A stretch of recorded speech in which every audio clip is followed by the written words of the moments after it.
What's on, ladies and gentlemen? My name's Ross, I like games, and today we need to take a little bit of a look at some Digimon TCG news. There's a new Tamer Battle Pack, which means I'm getting even further behind and I really need to start stepping up on this.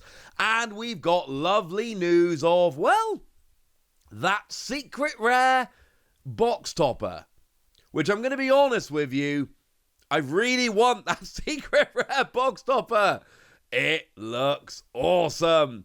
But let's start off having a little bit of a look at this new Tamer Battle Pack, because of course we're up to Tamer Battle Pack 13. I want to say I've got the first 10 or 11 of these, but there's at least 2 I'm missing now. I need to get I need to get myself in order, quite frankly. Now, of course, these are given out over at Digimon events over in Japan. So this particular one is going to be given out in August 2022. With, of course, Tamer Battle Pack 12.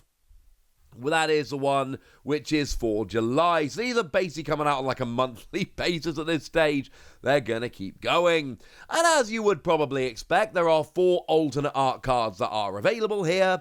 And then there is a winner's promo. So let's start off with, the main one. We've got ourselves the WarGrowlmon from EX2. Now, this is the one whereby when you are attacking, you can delete one of your opponent's Digimon with 4,000 power or less. And if you have a red Tamer in play, you delete one of your opponent's Digimon with 6,000 power or less instead, which is clearly quite nice. But then we've got that inheritable skill that lets you add 1,000 to the maximum power you can choose with power-based deletion effects. And this is really good. Because, if you've got a Digimon level 6 that has Digivolve from a WarGrowlmon, then it's actually a 7,000 power Digimon you can target. Or if you've got 2 of them, it's an 8,000, and so on and so forth.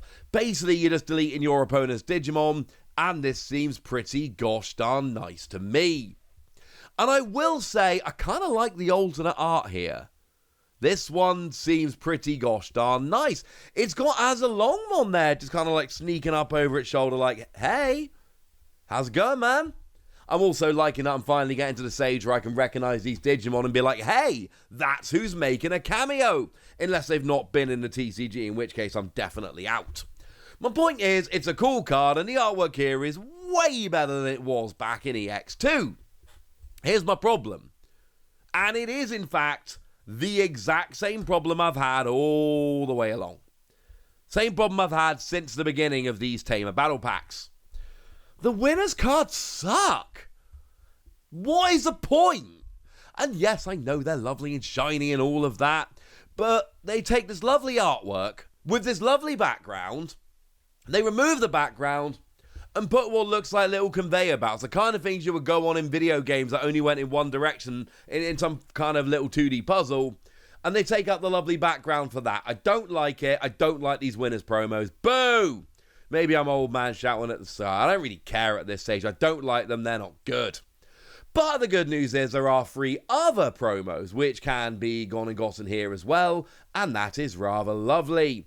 So we've got ourselves the Agumon, the Black Agumon from BT8. Although it is a Black Agumon, do remember it can Digivolve from both black and red. So there's options here.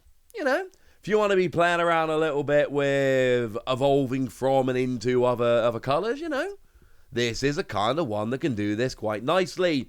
Once again, the artwork is 1,000,000,000 times better than it was on the old version.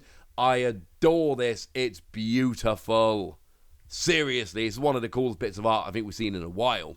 What we've got here is a skill that lets you reveal the top 4 cards of your deck when you play it, and you add a card with Greymon in its name and Dragon Kid in its traits among them to your hand, potentially getting 2 cards, which is good. In a Black WarGrowlmon deck, this is a really good level 3 that you may well see seeing a bunch of play. Honestly, this is one I'm probably going to pick up as a single because the artwork is that gosh darn good. We've then got the Taumon that came around in EX2. Another rather lovely Digimon that, we quite like it. And again, actually the artwork in EX2 is quite nice, but I think this one is better. When Digivolving, you can play a Rika and Naka from your hand without paying. And as an inheritable skill, on your turn, once per turn, if you use an option card of a cost of 2 or more, you get to lower one of your opponent's Digimon's power by 2,000 for the turn. Which is nice, quite frankly. This is pretty good. It's the kind of thing we like. So yeah, go team on that one, ladies and gentlemen. Go team on that one.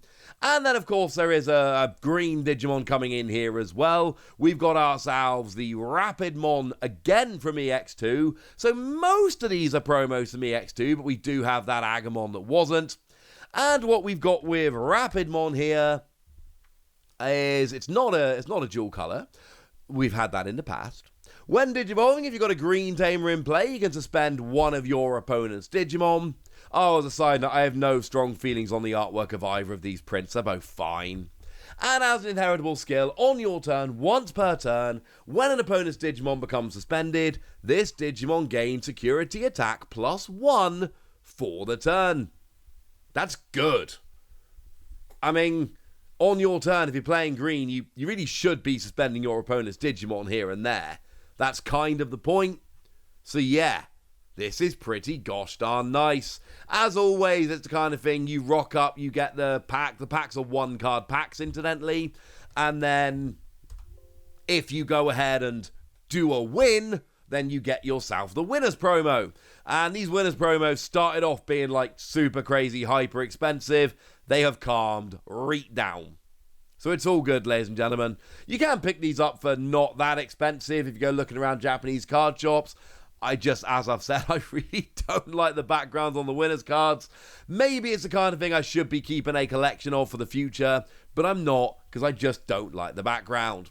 But hey, if you want some more lovely, exciting art, we have got ourselves that rare box topper. Now remember, when EX3 was initially revealed, I told you that there were going to be super rare box toppers. There were going to be 7 box toppers that were available. And then from there, there were 6 regular ones. And then there was one that was going to be kind of like super crazy, hyper expensive. And I told you that people had actually figured out that it was going to be Imperial Digimon Dragon mode. And we knew that because it was clearly reusing the artwork from an old card. Well, wonderful, wonderful news. The official Twitter handle has gone and tweeted out an image of the card, and they have gone and tweeted out it with an image of the other one next to it. I will say there's clearly like a ding in the bottom left-hand corner of that old card. So, I don't know. Could they not find a mintier card? I honestly don't know how rare these older cards are. They're not something I was interested in or involved in as a kid, so I don't know, maybe they're super rare and expensive and that was the best they could find, maybe not, I don't know. It's not a question for me right now. What I can tell you is that this is your alternate art of Imperial Digimon Dragon mode, but it's actually from BT3. So it is a reprint of the card that came around in BT3, not EX3, although it is a box topper from EX3. It is a card that came around in BT3, which at this stage, of course, we know was, well, it was a while ago, ladies and gentlemen. I think it's fair to say it was quite a while ago. Now, this, of course, is kind of interesting, because we already had it as a secret rare, and we had it as an alternate art secret rare. So now we've actually got 3 different prints of this same card, and they're all kind of pretty impressive prints, I think it's fair to say. So it's really up to you which of these you like the most. As a card, it is green, but it can digivolve from blue or green. When one of your Paildramon or Dino Beamon would digivolve into this card, you can reduce the cost by 2. It's got piercing, so it checks security when you take out a resting Digimon in battle. And on your turn, once per turn, when this Digimon deletes an opponent's Digimon in battle and survives, you unsuspend. The theory, of course, being you take out a resting or suspended Digimon, piercing lets you check the security, and then you unsuspend to potentially do it all over again. It's a pretty cool card. Well, now it looks like it did way back in the day. Did we need another version of this? No, obviously not. But I kind of love that we've got it. That does, of course, lead to a very important, very interesting question, and one I should say to which I do not have the answer. What the pull rates on this going to be? No idea. All we're told is that it's got a much lower pull rate, it's much rarer. We don't know exactly what the rarity is. Now, the set comes out next Friday on the 29th. Presumably at that point, a bunch of people are going to open a bunch of packs. And when a bunch of people open a bunch of packs, we're then going to know exactly how rare it is. And that's going to be fun. Until we get to that stage, we're just going to have to wait and see, honestly. I want to know how rare it is. I'm sure you do. When I've got that news, I promise I'll share it with you. I care. But unfortunately, as it stands at the moment, that's just not information that we have. Sorry about that. But for now, ladies and gentlemen, I want to know what you think about this. I want to know what you think about the new Tamer Battle Pack, and I want to know how excited you are for, well, this new card. This box topper. Let me know in the comment section, would you? Go nuts! Be nice. And then make sure you like this video, subscribe to this channel, follow me on Twitter at TheWarsi. That's where we talk Digimon and a bunch of other card games. And please do consider checking out patreon.com/PTCG Radio, where you can support the channel, get some bonus podcasts and all kinds of fun things. But by far the most important thing is always, look after yourselves till next time, would ya? Thank you very much for watching. My name's Ross, and you've been watching WarSi Plays.